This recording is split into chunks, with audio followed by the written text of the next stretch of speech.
Hello guys, welcome to my channel. तो guys आज हम मिलते हैं मिस्टर रोहन जी। सॉरी रोशन कुमार। हाँ, रोशन इसे कुमार फिर जी। से करना।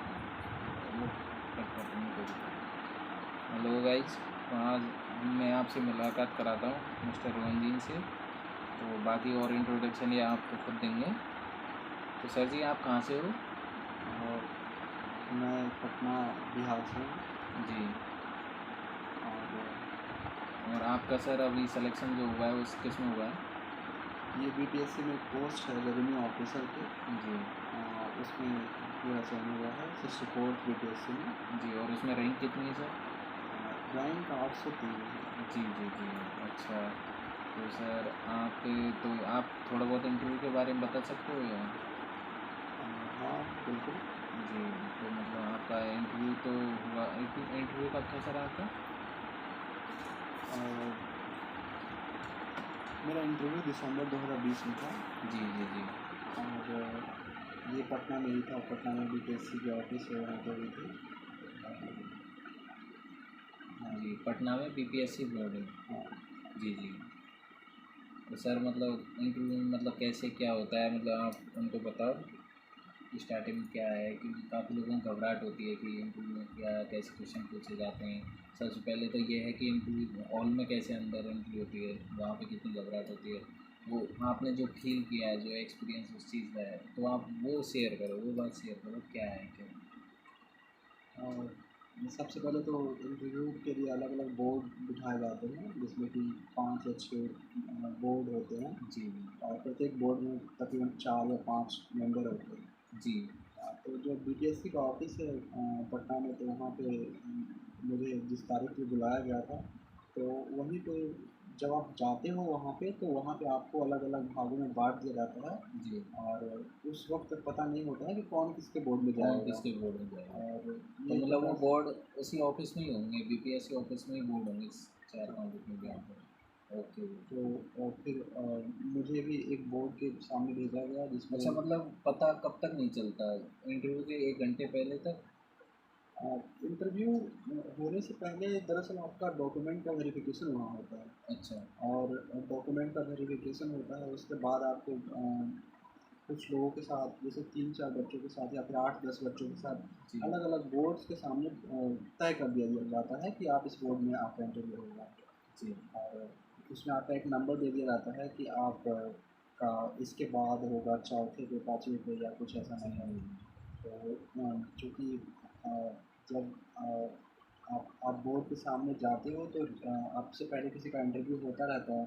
जी।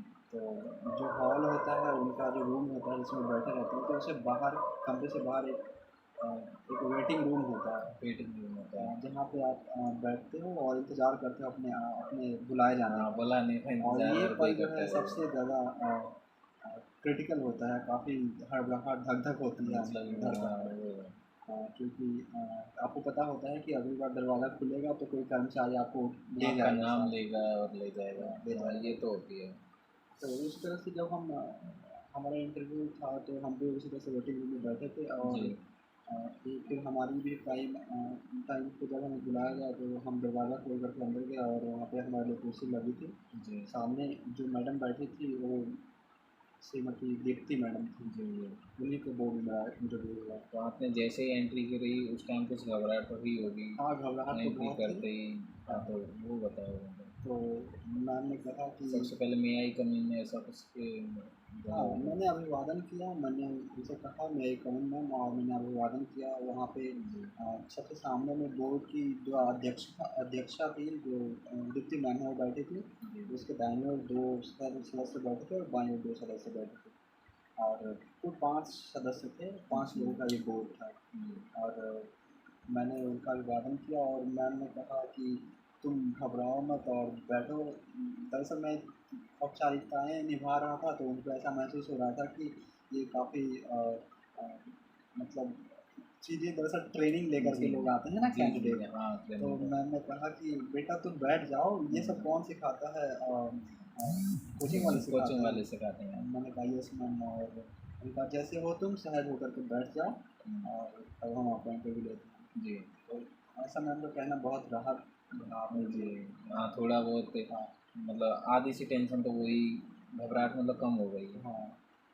तो इसके थोड़ा बाद रिलैक्स फील हुआ। हाँ पानी वानी पिया? देखिए ऑफर तो पानी तो किया हो, वहाँ पानी तो रखा ही होगा जाएगा हाँ सुबह में। पानी होता है, लेकिन दरअसल ये टिप जो है ये हमने नहीं सोचा है कि हाँ, उस टाइम कौन इतना। हाँ हाँ, हाँ ओके इसी ओके, हाँ बहुत कम लोग हैं क्योंकि हाँ पानी की तो हम्म। उनको इमरजेंसी बिल्कुल ही नहीं। जी फिर। तो फिर उस वक्त गलवान घाटी में भारत और चीन का झड़प चल रही थी, तो जी। इंटरव्यू की शुरुआत वहीं से हो जाती है जब दीप्ति मैम जो है सबसे पहले जो अध्यक्षा थी वही हमसे सवाल पूछना शुरू करती सबसे हैं। पहले अध्यक्ष सवाल अध्यक्ष ना होते पूछते थे, हैं। ओके। मैम थी दीप्ति मैम। जी, अध्यक्ष में। तो उन्होंने कहा कि आप देख रहे हो कि गलवान घाटी में चीन और भारत लगातार आपस में संघर्ष कर रहे हैं, जी। तो इसमें आप जियो पॉलिटिक्स का कैसे इस्तेमाल कर करके दोनों के बीच मित्रता को बढ़ाओगे या फिर इसको स्टैंड इस इसे ठीक करोगे, इस संबंधों को ठीक कैसे कर पाओगे? तो जियो पॉलिटिक्स का परिभाषा बताओ, जियो पॉलिटिक्स होता क्या है? उसमें दीप्ति मैम का कहना यह है कि आप जियो पॉलिटिक्स के थ्रू मतलब हाँ कैसे समझौता हाँ, जियो करवाओगे पॉलिटिक्स जियो के थ्रू कैसे पॉलिटिक्स। आप समझौता करोगे और कैसे संबंधों को आप ठीक करोगे? तो मैंने उन्हें बताया कि मैम जियो पॉलिटिक्स का मतलब होता है कि जब हम अंतर्राष्ट्रीय संबंधों में भौगोलिक चीज़ों के आधार पे संबंधों को देखते हैं या निर्धारित करते हैं, तय करते हैं, तो उसे जियो पॉलिटिक्स कहते हैं। जी। तो भूगोल को मिला दिया जाता है अगर अंतर्राष्ट्रीय संबंधों में, तो उसे जियो पॉलिटिक्स कहते हैं, ऐसा मैंने कहा। लेकिन मैंने बीच में एक कहते कहते ये भी बात हो गई कि मैंने कहा कि यार एक और अटल बिहारी वाजपेयी सर ने कहा था कि जी। हम अपने मित्रों को बदल सकते हैं लेकिन पड़ोसियों को नहीं बदल सकते हैं। हम अपने मित्रों को बदल सकते हैं लेकिन पड़ोसियों को नहीं बदल सकते। हाँ, तो जी। ये मेरा कहना था कि दाहिनी ओर जो एक प्रोफेसर बैठे थे, वृद्ध थे, जी। उन्होंने कहा कि हम अपने मित्रों को कैसे नहीं हम अपने पड़ोसियों को कैसे नहीं बदल सकते जी। हैं। जी। हमने पूर्वी पाकिस्तान को तो बांग्लादेश बना दिया, जी। बांग्लादेश हमारा अलाई नेशन है, तो आप कैसे कहते हो कि हम अपने पड़ोसियों को नहीं बदल सकते? हमारे पास उदाहरण है, जी। हमने सिक्किम को अपने अंदर मिला लिया, जो कि पहले हाँ, सिक्किम का वो दूसरे अलग किंगडम में हुआ करता किंगडम था। था। तो पड़ोसियों को तो हम बदल सकते हैं। तो मैंने कहा कि सर पड़ोसियों को हम उनके साथ हम अपने संबंधों को बदल सकते हैं, हम उसे अच्छा कर सकते हैं या फिर खराब या जैसा भी हो उनके संबंधों पे हम प्रभाव डाल सकते हैं, लेकिन भौगोलिक रूप से हम अपने आसपास के देशों के को नहीं बदल सकते हैं। मतलब जैसे भौगोलिक रूप से बदल ही कैसे सकते हैं, हाँ जाहिर सी बात है। हाँ। तो ये तो है ना कि वो इसको छोड़ के कहीं और जगह हाँ, जाए तो वो देश आइडेंटि पूरा। रिलेशन जो इंटरनेशनल रिलेशन की जो आइडेंटिटी होती है हमारी, वो हम बदल सकते हैं, डिप्लोमेसी बदल सकते हैं, लेकिन हम अपने पड़ोसियों को भौगोलिक रूप से नहीं बदल सकते हैं। जी। हाँ, तो दरअसल ये संकेत पूरी तरह से जा रहा था पाकिस्तान के और चीन को, तो हमने कहा कि सर ये हम अपनी चीन और पाकिस्तान से पड़ोसियों को कभी बदल नहीं सकते और इसलिए ये आवश्यक है इंडियन डिप्लोमेसी में कि हम उनके साथ संबंधों को अच्छा करें, लगातार अच्छा करने का, लगातार प्रोग्रेसिव बनाने का प्रयास करें। जी। क्योंकि हमारे पास बस यही एक ऑप्शन है। एक ही ऑप्शन है हाँ पड़ोसी देशों के हाँ। साथ। ओके। तो इस तरह से ये सवाल गया जी। जी। और उसके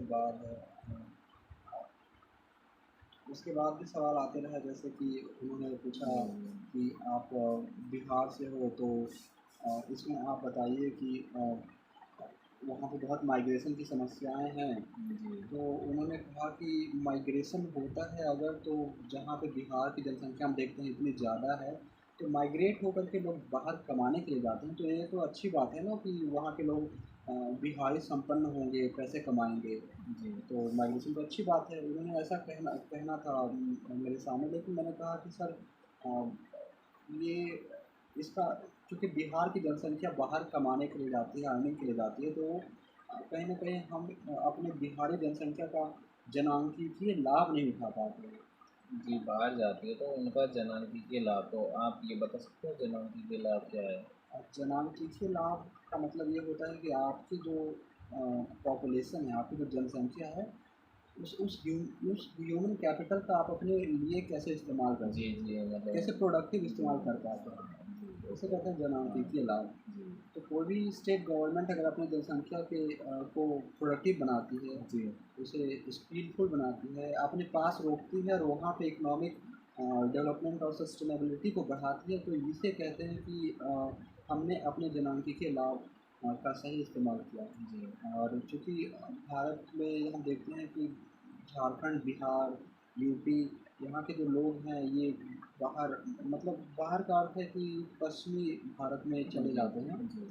और वहाँ पे दिहाड़ी करते हैं और बहुत छोटी-छोटी ये जॉब करते हैं। छोटे छोटे ऑटो चलाते हैं, सब हाँ, कुछ वो सारा काम। तो हमने मैम को सर ने ये पूछा था, तो मैंने सर को ये बताया कि सर अगर हम अपने अपने बिहार की जनसंख्या को अपने बिहार में इस जनसंख्या को अगर हम रोकते हैं, जी तो उसके लिए हम अपने घर पे अर्थात बिहार में हाँ। एम्प्लॉयमेंट को जनरेट करते हैं। अगर मनरेगा हो गया। वैसे इसको वैसे देखना चाहे तो हम इस तरीके से भी देख सकते हैं कि यूएसए में अपने इंडियंस लोग हैं, 60% तो इंडियंस है यूएसए में। हम्म, नहीं देख सकते, वही माइग्रेंट वाला ही है। लेकिन जो ह्यूमन आपने बोला एक जनांगी के लाभ, तो वो इंडिया को नहीं मिल रहा, वो यूएसए को मिल रहा है। हाँ, जिस तरीके से आईटी सेक्टर में काफ़ी लोग जो जैसे बोल ब्रेन सकते ड्रेन हैं, हो जाता है। हाँ, तो वहाँ पे जाके वो लोग अपना जो माइंडली जो ह्यूमन कैपिटल आप बोल सकते हो, तो वहाँ पे वो अपना प्रोडक्ट वहीं पे वो कर रहे हैं, वहीं पे अपनी कैपिटल को बढ़ा रहे हैं। तो यूएसए में बढ़ रहा है, यहाँ भारत इंडिया का कुछ नहीं हो रहा ना। हाँ, तो ये आप कह सकते हो कि बिहार से जैसे माइग्रेट हो रहे हैं, तो बिहार के जो लोग हैं बाहर जो रहते हैं, तो उनका हम लोग यहाँ जनांग के लाभ यहाँ नहीं ले सकते बिहार में, ये जी हाँ, तो हमारे पास जो स्किल है, ह्यूमन कैपिटल है, जी उनकी जो टैलेंट है, अगर हम बिहार में इस्तेमाल करना चाहते हैं तो हमें इस माइग्रेशन को रोकना होगा और अ, अपने यहाँ इसे प्रोडक्टिव बनाना होगा। इसके लिए हमें यहाँ पे MNREGA, urban employment generation programme ये सब चलाना होगा। तो मैंने उन्हें यही बताया। और जैसे कि चलो ठीक है, ये तो आपसे इंटरव्यू में ये बातें नहीं पूछी जो मैं पूछ रहा हूँ, मेरे मन में जैसे ये ख्याल आ रहा है। जैसे आपने बोला कि हम हमारे यहाँ पे माइग्रेट को रोकें, तो माइग्रेट को किस तरीके से रोकें, मतलब आपके हिसाब से क्या क्या ऑप्शन हो सकते हैं? और सबसे पहले जैसे अपने इंडिया का ही देख लो, हाँ, आप बिहार का छोड़ो, इंडिया का। इंडिया जैसे यूएसए में गए, अपने जितने भी इंजीनियर लोग हैं ज़्यादातर 60% लोग वहाँ पे ऐसे बताते हैं। अब तो ज़्यादा हो गए होंगे, लेकिन अब उनको अगर रोकें हम अपनी इंडिया में लाएं वापस, कि यहीं के यहीं बने रहें, या उनको वापस ना लाएं, तो यहाँ से जो भी माइग्रेट करेंगे उनको तो कम से रोक सकते हैं। तो उसके लिए भी जैसे आपके मन में क्या कुछ आइडिया है, या ऐसा भाई किस तरीके से क्या करेंगे? और आप किसी भी सेक्टर में देख लें, जैसे आप जैसे आप मेडिकल सेक्टर में देख लें, इंजीनियरिंग हाँ सेक्टर में देख लें, जी आईटी सेक्टर में देख लें, यहाँ से जो टैलेंट्स निकलते हैं और ये जा कर के किसी दूसरे देश में खुद को प्रोडक्टिविटी देते हैं, तो अगर भारत सरकार इनको यहीं पे एक अच्छा एम्प्लॉयमेंट मुहैया कराए, यहाँ पे ज़्यादा रोज़गार के अवसर पैदा करे, अच्छे पैकेजेस दे, जैसे कि फॉरेन कंट्री में उन्हें पैकेजेस अच्छे अच्छे मिलते हैं। अगर हम उन्हें पैकेज दें अच्छे और उन्हें सारे जो पर्क्स होते हैं एक एक अच्छे ऑफिसर्स के लिए, अगर हम सर, एक मिनट में रोकना चाहता हूँ। आपने जो बोला कि पैकेजेस दें या उनको एम्प्लॉयमेंट करें, तो मैं आपसे एक बात पूछना चाहता हूँ। जैसे इंजीनियरिंग में भी ज़्यादा इसको क्या बोलते हैं कि आजकल ट्रेंड भी ये चला है कि सिविल वालों के लिए, सिविल इंजीनियरिंग जिनकी हो उनके लिए काफ़ी गवर्नमेंट स्कोप है गवर्नमेंट जॉब के लिए। उसके बाद सिविल के बाद इलेक्ट्रिकल हो गई, या इलेक्ट्रॉनिक्स एंड इलेक्ट्रिकल हो गई, क्योंकि उनके लिए भी आईईएस दे सकते हैं। आईईएस तो वैसे चार चार सब्जेक्ट भी दे सकते हैं ना, mechanical, electronics and electrical, civil and electrical special, ये चार सब्जेक्ट दे सकते हैं, चार ट्रेंड का। बट मैं क्या बोल रहा हूँ कि जो अदर जो इन्होंने बनाई है, जैसे आईटी हुई, कंप्यूटर साइंस हुई, उसके अलावा केमिकल ब्रांच हुई और माइनिंग्स हुई, तो सर इनके लिए गवर्नमेंट ने यहाँ पे शायद मतलब गवर्नमेंट जॉब का स्कोप कम है, इसलिए यहाँ के लोग बाहर जा रहे हैं। बिकॉज आप केमिकल से देख लो कि जैसे कि आप देख सकते हो केमिकल अदर स्टेट में, अदर कंट्री में, वहाँ केमिकल के लिए काफ़ी स्कोप है। लेकिन अपने यहाँ इंडिया में आप खुद ही देख सकते हो कि यहाँ पे स्कोप बहुत कम है, तो फिर यहाँ से जाएंगे। तो आप जो बता रहे हो एम्प्लॉयमेंट, तो जैसे आप केमिकल इंजीनियर है, तो उनको यहाँ एम्प्लॉयमेंट के लिए कुछ है ही नहीं है यहाँ पे निकालने में, तो फिर देखिए कुछ है नहीं इंडिया में, ऐसा कहना तो सही नहीं है, क्योंकि हम ये जानते हैं कि फार्मास्यूटिकल इंडस्ट्रीज़ में इंडिया वर्ल्ड में काफ़ी ज़्यादा तेज़ी से डेवलप हो रहा है। केमिकल इंडस्ट्रीज में भी इंडिया का अच्छा अपना शेयर है, क्योंकि केमिकल्स के अच्छे हम एक्सपोर्ट करते हैं बाहर। साथ में माइनिंग की बात है तो हम लगातार प्रयास कर रहे हैं कि हमारे जो वर्जिन जो क्षेत्र हैं जैसे कि झारखंड और छत्तीसगढ़, छत्तीसगढ़ जहाँ तो माइनिंग को हाँ, ज़्यादा तो वो यहाँ पे भी लगातार इंडस्ट्री जा रही है। जी, तो अगर सरकार यहाँ पे लीवरेज पैदा करे, उन लोगों को ज़्यादा थोड़ा सा कंफर्ट दे इंडस्ट्रीज़ को और इंजीनियर्स को और माइनिंग के साथ जो जुड़े हुए जो भी लोग हैं, जो भी शेयर होल्डर्स हैं, तो हम एम्प्लॉयमेंट को जनरेट कर सकते हैं। और ऐसा बिल्कुल नहीं है कि भारत में स्कोप नहीं है, भारत में बल्कि मुझे लगता है सबसे ज़्यादा स्कोप है। बल्कि इन क्षेत्रों में ज़्यादा एफडीआई आते हैं, सर्विस सेक्टर हो जाए या फिर कोई इंडस्ट्रियल बात हो जाए, तो वहाँ पे भारत सरकार और भारत में स्कोप है, इस वजह से। तो जैसे अब आपसे क्वेश्चन पूछा गया था इंटरव्यू में कि आपको माइग्रेशन कैसे रोका जाए, इंटरव्यू में यही था ना, बिहार से जो माइग्रेट हो रहे हैं तो वो तो आपके लिए बेनिफिट था, लेकिन आपने बोला कि जनांक के लाभ नहीं मिल पा रहा। तो उसके बाद आप बताओ, उसके बाद क्या पूछा गया था अपने वापस टॉपिक पर आप। उसके बाद एक सर बैठे थे और उन्होंने पूछा कि अ, भारत में चूँकि ये माइग्रेशन होता है, तो ये किस प्रकार का माइग्रेशन है। जी तो मैंने उन्हें बताया कि एक प्रकार का इंट्रा माइग्रेशन है, जिसमें कि दरअसल मेरा ऑप्शन ज्योग्राफी है, जिसमें कि हम एक ली का सिद्धांत पढ़ते हैं। ली जी, एक ज्योग्राफर हैं, उनका ली का कहना है, सिद्धांत क्या है? ली का सिद्धांत ये कहता है कि कहीं से भी अगर माइग्रेशन होता है तो उसमें पुश और पुल फैक्टर्स होते हैं। उस और बोलते हैं। हाँ, तो उन्होंने बताया कि कैसे पुश फैक्टर जो होते हैं वो नेगेटिव होते हैं, कैलमिटीज़ हो गई, लड़ाइयाँ हो गई या एम्प्लॉयमेंट की कमी हो गई, ड्राउट हो गए, ये सब पुश फैक्टर हैं। इसलिए गाँव से शहरों की ओर माइग्रेशन होता है, शहरों से बड़े शहरों की ओर माइग्रेशन होता है। जी पुल फैक्टर तो आप जानते ही हैं कि आपको जहाँ स्वास्थ्य मिले, शिक्षा मिले, क्वालिटी ऑफ लाइफ मिले, तो उधर आप जाते हो। इसे कहते हैं पुल फैक्टर, ये अट्रैक्ट करता है।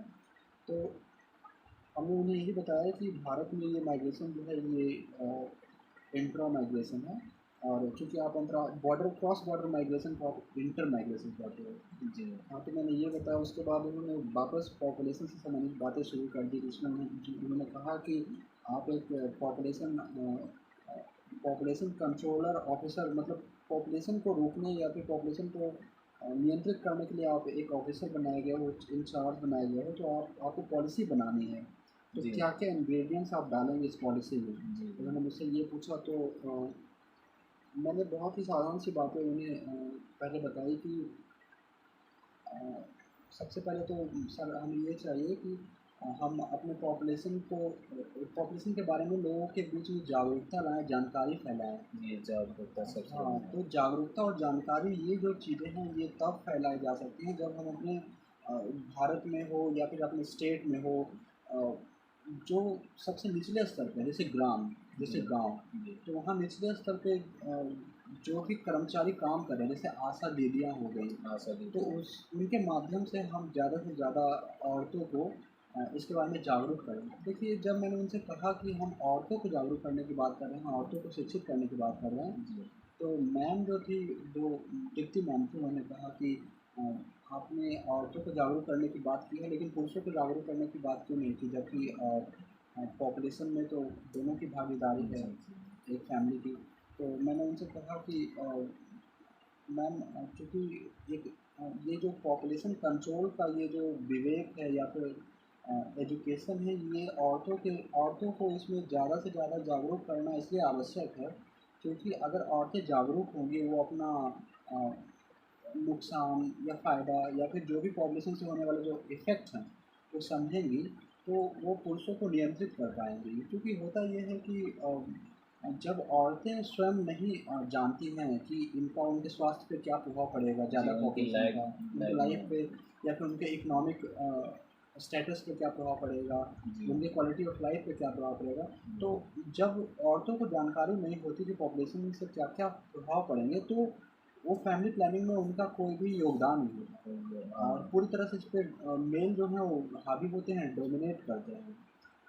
तो फीमेल सेक्सुअलिटी पे जब तक मेल डोमिनेट करते रहेंगे, तब तक पॉपुलेशन को कंट्रोल करना ये थोड़ा-सा मुश्किल होता है। तो और जब हम अपने फीमेल्स को यानी महिलाओं को ज़्यादा से ज़्यादा जागरूक करेंगे, तो एक प्रकार का फैमिली प्लानिंग में उनका कंट्रीब्यूशन बढ़ेगा, योगदान बढ़ेगा, और इस तरह से ये आवश्यक है कि हम पॉपुलेशन में उन्हें सुझाव बताएँ। जी मैंने ये पहला पॉइंट ही बताया था। और इसके बाद मैंने बस वही जो भी निरोध के जो तरीके हैं, जैसे माल्थस के सिद्धांत हैं, उसके बारे में चर्चाएँ हो रही थी। नेचुरल कैलेमिटी के बारे में चर्चाएँ हो रही थी। जी। तो ये भी हुआ। फिर इन सब बातों को करते हुए उन्होंने फिर एक जो बाईं ओर जो एक सर बैठे थे, उन्होंने पूछा कि मातृत्व मृत्यु दर क्या है। जी। तो मैंने ये बहुत ही सामने का सवाल था, तो मैंने उन्हें बताया 1 लाख बच्चों की मृत्यु, 1 लाख बच्चों के पैदा होने पे जितनी औरतों की मृत्यु होती है, तकरीबन यही ऐसा ही कुछ मातृ है। हाँ, 1 लाख या जन्म 1 लाख, जन्म लेने पर मातृ मृत्यु दर 1,000 है समथिंग होता 1 लाख होती है शायद। 1 लाख या 1,000, हाँ, मैं भूल रहा एक हूँ। लाख होती हाँ, है। तो मैंने यही उन्हें बताया था। जी। और उसके बाद मैम सीधे फिर से यही पूछने लग गए कि अ, आप कुछ ऐसे देश हैं दुनिया में जहाँ पे कि पॉपुलेशन की काफ़ी समस्या है, नेगेटिव पॉपुलेशन जा रहा है। तो आप मुझे बताइए कि कौन-कौन से ऐसे देश हैं? मैंने उन्हें बताया कि सारे यूरोपियन कंट्री में आज जो यूरोप है, स्कैंडिनेवियन देश हैं, फ़िनलैंड है, डेनमार्क है, वहाँ पे ये सारी समस्याएँ देखी जा रही हैं। तो फिर मैंने वापस पूछा कि मैंने सुना है अभी हाल में कि कोई एक ऐसा देश है जहाँ पर कि ऑफ़र कर रहे हैं कि आप जी। आइए जी। हमारे देश में और हमारे डेमोग्राफिक ग्रोथ को बढ़ाने में मदद कीजिए, यहाँ की सिटीज़नशिप लीजिए और ये सब बातें। तो मैंने उन्हें दरअसल वो एक नाम सुनना चाहते थे और अच्छा, वही। एक मिनट के लिए मैं रोकना चाहता हूँ। तो आपको अगर कुछ ध्यान हो तो हिस्ट्री में भी जो ईस्ट इंडिया कंपनी जो आई थी, तो उसमें जो जनरल जो गवर्नर बन के आए थे, स्टार्टिंग में तो गवर्नर ही थे वो शायद। तो वो कौन से थे जिन्होंने यहाँ आके, जो आप बोल रहे हो कि यहाँ आके मतलब उस कंट्री में जाके वहाँ की शादी करो, उनकी वहाँ की मतलब लड़की से, फिर वहाँ पे अपना घर बसाओ। तो ऐसा ही सेम यहाँ पे इंडिया में हुआ, अगर आपको कोई ध्यान हो तो। ये है मतलब स्टार्टिंग जो 1700 17वीं शताब्दी ईस्वी में जब अंग्रेज़ लोग आए थे तब। तो आपको कुछ ध्यान है उनका क्या नाम है? गवर्नर का जी। गवर्नर का नाम मुझे तो याद नहीं, लेकिन हम अपने पास। लॉर्ड वेंटिंग। मुझे भी कुछ ध्यान नहीं आ रहा, लेकिन बस ये बात याद आ रही है कि मतलब उन्होंने यहाँ के मतलब यहाँ की औरतों के साथ मतलब शादियाँ करवाई अपने, वहाँ ईस्ट इंडिया कंपनी वालों कर्मचारियों ने यहाँ शादियाँ की। उससे फिर अब जैसे ये देख लो आप, क्या बोलते हैं मतलब उससे यहाँ की उसकी मतलब माइंडसेट में ये था कि अगर यहाँ हम शादी कर लेंगे और यहाँ पे भी बच्चे मतलब अपने बच्चे बच्चे होंगे तो ये अपना ही हो जाएगा ये पूरे से एरिया। तो उनका काबू वाला वो सिस्टम, कब्जा वाला यही है। हाँ, ये पॉलिटिकल तरीका है एक प्रकार से। और जी। हमारे मिडिल हिस्ट्री में भी, मिडिवल हिस्ट्री में तो हम ऐसा देखते हैं, ओके। मुगल्स के टाइम में भी। जैसे अकबर का हाँ, मुगल के टाइम मेवाड़ देख लो। में शादी करना। और पॉपुलेशन की जो बात है, तो हम पारसियों के लिए भी आजकल स्कीम चला रहे हैं कि पारसियों को कैसे उनकी जनसंख्या बढ़ाए, जियो पारसी स्कीम है। जी। जी। जियो पारसी। तो वही मैम का सवाल यही था कि आप अपने कौन सा ऐसा दुनिया में देश है जहाँ पे पॉपुलेशन के लिए लोग वेलकम कर रहे हैं बाहरी लोगों को। तो मैंने वो जवाब दिया कि जापान है। और जापान, मैंने उन्हें बताया कि वहाँ की पॉपुलेशन काफ़ी वृद्ध होती जा रही है जी। जी। लगातार। जी। जी। और इसके बाद एक सर थे जो मेरे ठीक करीब बैठे थे बाईं ओर, वो युवक थे दरअसल। प्रोफेसर या ऑफिसर ऑफिसर थे दरअसल। जी। हाँ, तो उन्होंने कहा कि अच्छा आपका हॉबी क्या है? तो जी। मैंने उन्हें बताया कि सर मेरा हॉबी योग है, योगा। अच्छा, ये हो गया। हाँ, जी। तो जी। दरअसल जब मैंने उन्हें योगा कहा तो उन्होंने इस पे आपत्ति दर्ज की। मैंने कहा कि योगा, ये ये क्या होता है? योगा तो मैंने कहीं सुना नहीं है, जी। ये जी। क्या चीज़ है? तो मैं समझ रहा था कि दरअसल वो योग सुनना चाहते हैं, जो कि भारतीय संस्कृति में का ही एक व्युत्पत्ति है। हाँ, संस्कृत हाँ, भारत को ही मानते हैं योग आज के मतलब उस टाइम की। योग की उत्पत्ति भारत से ही हुई है। हाँ, तो योगा, ये सब उन्हें पसंद नहीं आया, योग वो सुनना चाहते थे। जी। खैर मैंने क्षमा ली जी। और जी। मैंने उन्हें कहा कि सर योग मेरी हॉबी है और मैं इसे अपने दैनिक जीवन में रखता हूँ। इसका प्रैक्टिस करता हूँ। जी। तो उन्होंने पूछा कि अभी हमारे प्रधानमंत्री ने योग को लेकर के अंतर्राष्ट्रीय स्तर पे कुछ किया है, आप बता सकते हो क्या है? तो मैंने उन्हें बताया कि हमने यूनाइटेड नेशंस में जा कर के एक इंटरनेशनल योगा डे, जी। मतलब कि अंतर्राष्ट्रीय योग दिवस योग दिवस पे। 21 जून को मनाने का एक ये शुरुआत हुई है, जो कि भारत के प्रयासों से हुई है। तो इसमें हमारा अच्छा पहल है, ये एक हमारी सॉफ्ट डिप्लोमेसी भी है, कल्चर यूनिटी का भी प्रतीक है। मतलब हम ऐसे के देशों में शामिल हो गए, अब जैसे क्रिसमस डे है वो इंटरनेशनल डे हो गया, हाँ तो इस तरीके से योगा डे भी एक इंडिया का कह सकते हैं कि हाँ हाँ हाँ इंटरनेशनल हाँ। में इंडिया हाँ। का एक डे है।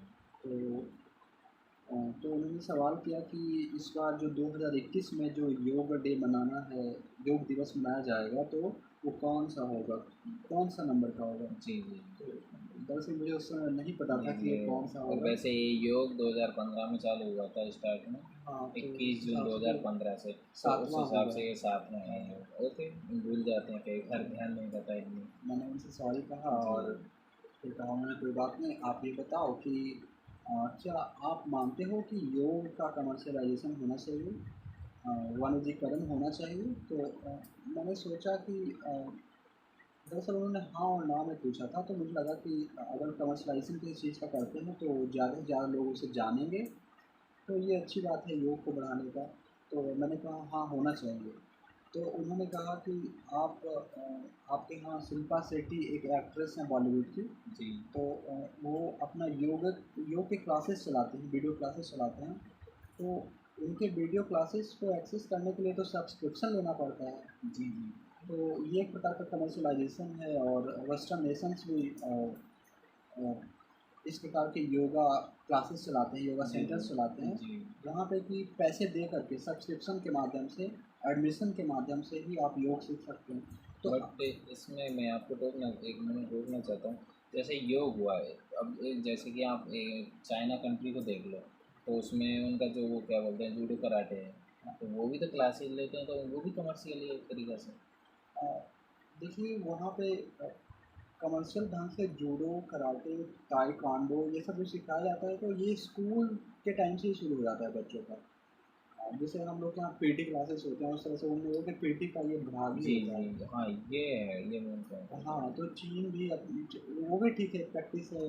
लेकिन योगा भी तो अपने एक तरीके से पीटीआई ही कराते हैं स्कूल में, जाहिर सी बात है, मैंने खुद ने 11वीं में की थी। देखिए हमारे योग और चीन के शारीरिक प्रक्रियाओं में अंतर ये है ना, कि हमारा जो योग है वो सिर्फ शारीरिक क्रिया नहीं है, बल्कि वो आध्यात्मिक क्रिया भी है। जी जी। शारीरिक और आध्यात्मिक दोनों का योग से मतलब ये निकलता है कि जुड़ जाना, योग। नहीं, मैं एक्चुअली आप जो बोल रहे हो मैं हम्म, उनको कंपेरिजन नहीं कर रहा, मैं एक तरीके से एग्जांपल दिया है, जैसे कि वहाँ पे चलो चीन में उसका जूडो कराटे फेमस है, तो इस तरीके जैसे अदर कंट्री में, तब मुझे कुछ ध्यान नहीं आ रहा कि वहाँ का कुछ ऐसा कोई फेमस है जो यहाँ पे ऐसा है। लेकिन कमर्शियलाइज जो आप बोल रहे हो योगा का, तो अगर जैसे योगा आप जानते हो, जैसे शिल्पा शेट्टी योगा जानती हो, तो उस देखो, जैसे जो अब टीचर होता है, आप एक मिनट के लिए सोचो कि वो टीचर है, जैसे जैसे कि आप हो, आप जैसे कि कोई सब्जेक्ट में, जैसे हिस्ट्री में आप अच्छे हो, अच्छे टैलेंट हो, तो आप अपना कोचिंग सेंटर तो खोल सकते हो, ये तो इसमें तो कोई वो बुराई नहीं। मतलब आप अपने पेट पालने के लिए तो ये काम तो कर सकते हो। तो योग भी एक ऐसी चीज़ है जो योगा मास्टर होते हैं, अब जैसे कि तो योगा मास्टर को कम से कम अपना एक आश्रम या उस तरीके से खोलेंगे, और ये तो है नहीं कि उसमें फ्री में सर्विस देंगे, तो चार्जेज अगर कम हो सकते हैं उस तरीके से।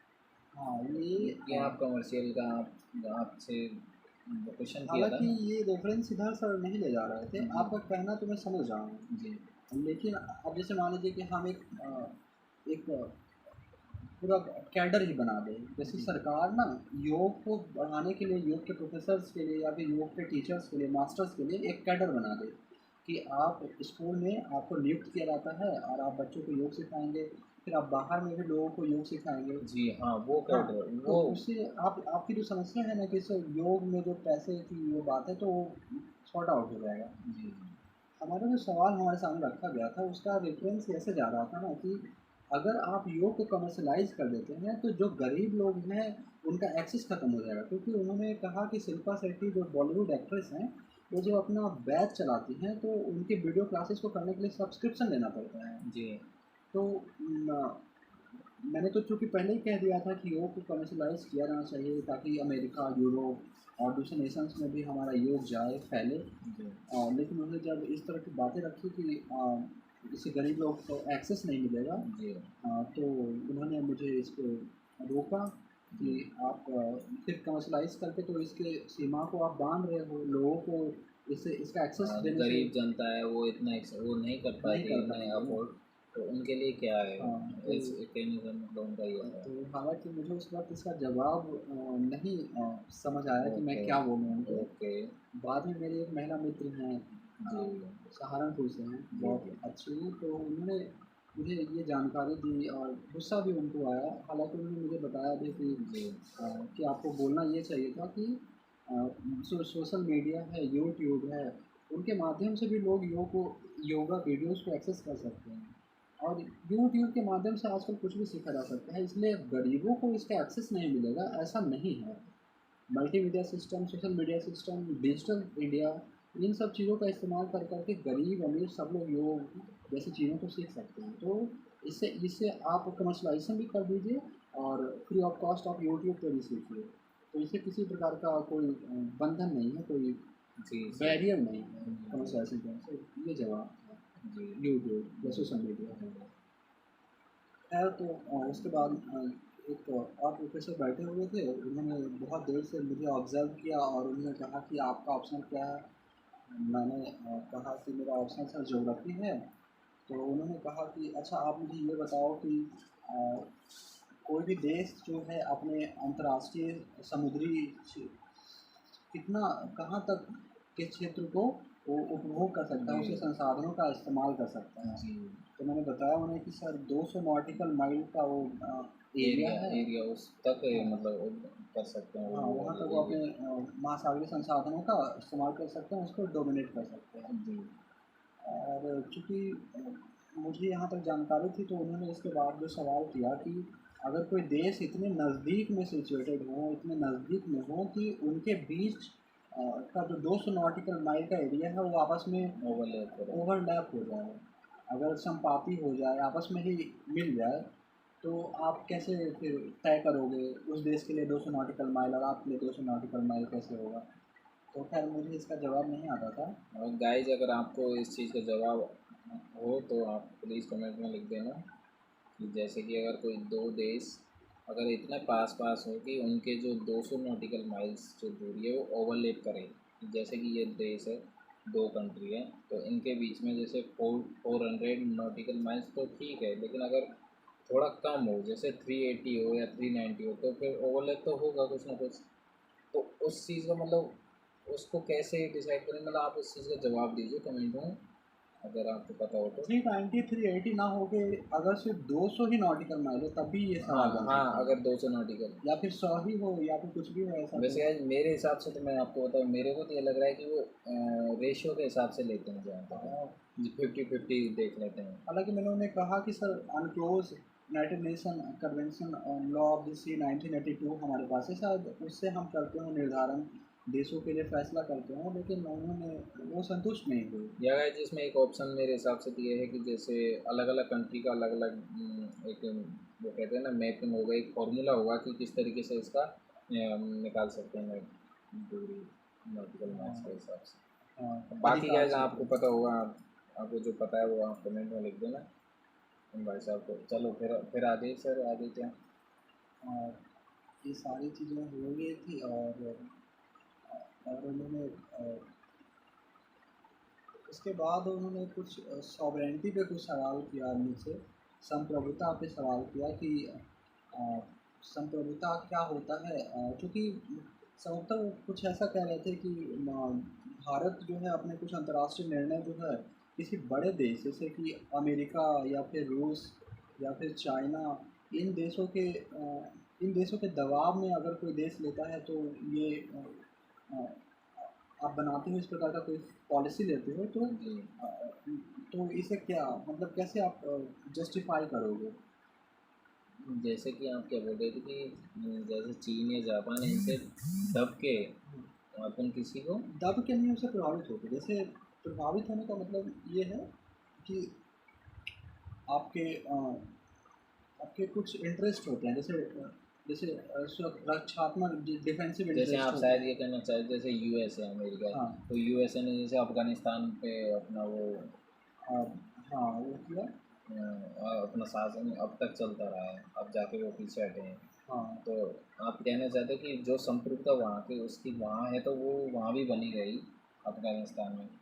आपको मतलब ये क्या और कुछ अलग है? दरअसल वो सॉवरेंटी का अर्थ जानना चाहते थे। जी वो हमें ये पूछना चाहते थे कि सॉवरेंटी का मतलब ये है कि कोई देश अपने फैसले लेने के लिए बिल्कुल स्वतंत्र हो, उस पर किसी प्रकार का बाहरी दबाव ना हो।